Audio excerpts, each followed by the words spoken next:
The question is, can you shoot somebody to protect somebody else? And the short answer is yes. We all know about self-defense laws, and there are laws of self-defense, and that we talk about that a lot.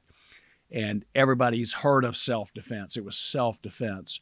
As part of self-defense, there's also a defense, because the defense ultimately is you're saying your defense in court. When you say it was self-defense, that presumes that you're being accused of something or possibly formally charged with a crime, and then you have what's called a legal affirmative defense to go present in court, present as part of your defense, your legal defense.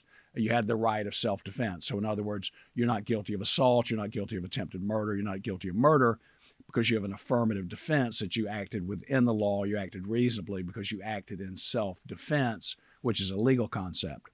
So parallel to self-defense is defense of others. And you have the legal right to defend someone else the same as you would defend yourself.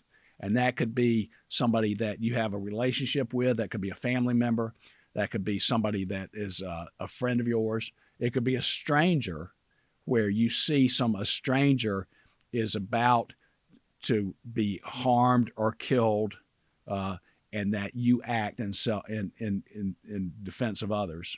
Okay? In other words, you're doing what they could legally do to defend themselves. So that's called defense of others. It's a longstanding legal principle.